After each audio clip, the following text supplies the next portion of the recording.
All right, well, this is a Chrysler Pacifica plug-in hybrid, and it's actually the first plug-in hybrid that I've ever experienced, and it's also the first minivan in many, many years that I've seen. So let's go take a look inside and see, who this might be an option for. Does this work as a good family vehicle?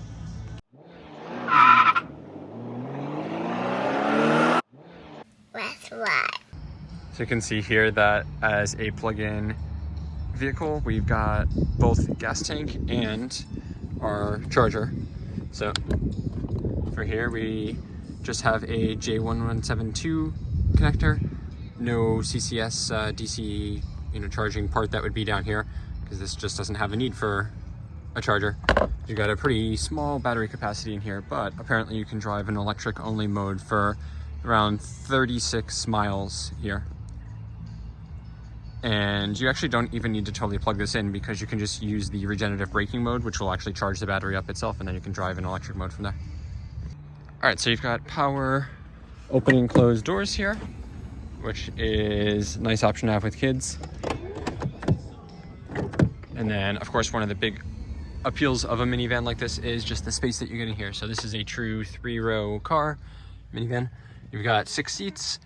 These 2 here in the second row that are captain style, and then 3rd row back here, which is not horrible in size. Got not a huge amount of leg room back here, but probably passable for an adult.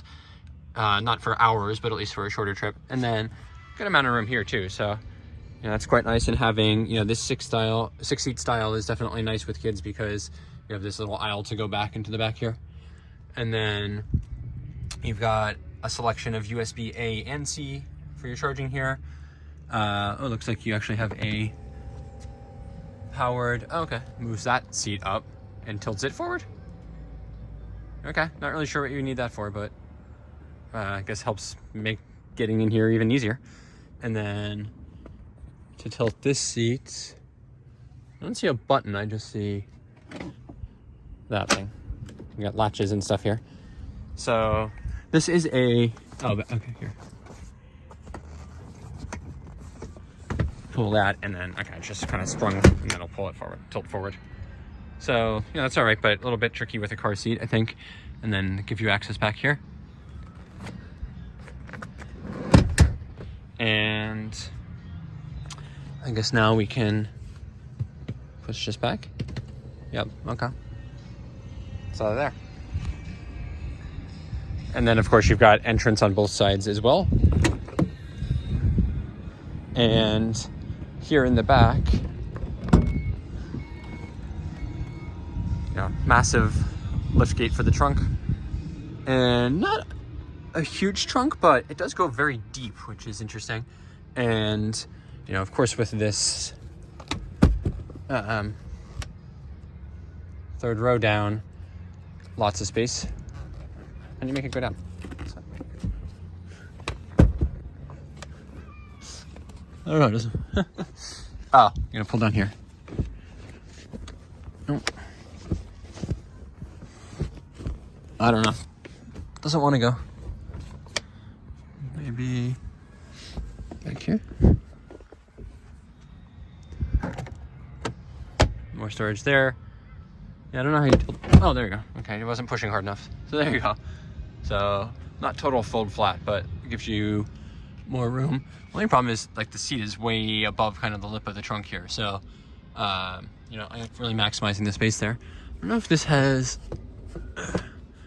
maybe the full fold flat seats where the store and go seating or not. But yeah, you can see a good amount of room from there.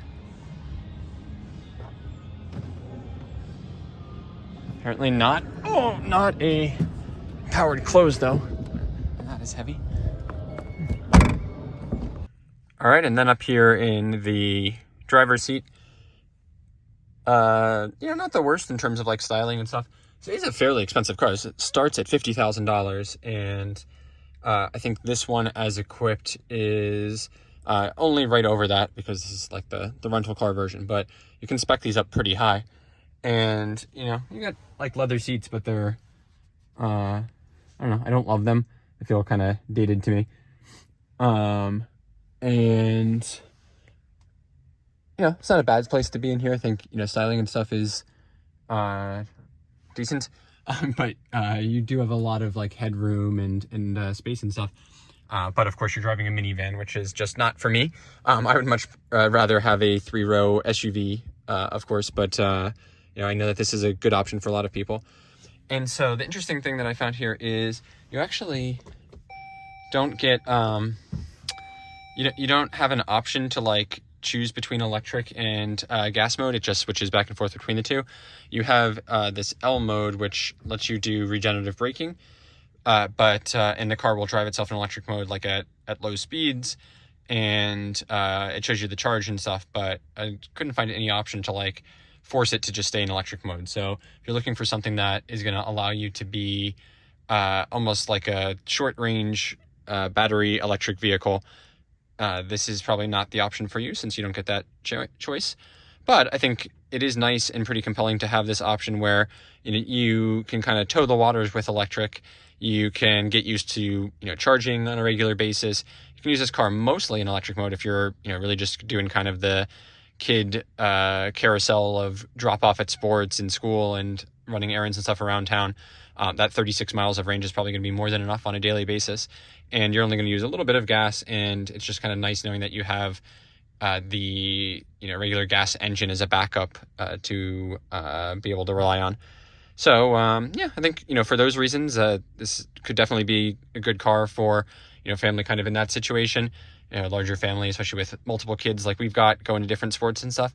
But for us, we're definitely willing to go full on an electric and really don't need the backup of the gas engine here. And I just I can see some of the appeal of having the space of a minivan, but just not for me, and I'd much rather have an SUV or something else that would fit all of us. All right, well, that's our look at the Chrysler Pacifica plug-in hybrid minivan. Hope you like that. If so, please do like and consider subscribing to the channel. And with that, thanks so much for watching. I'll see you out there on the road.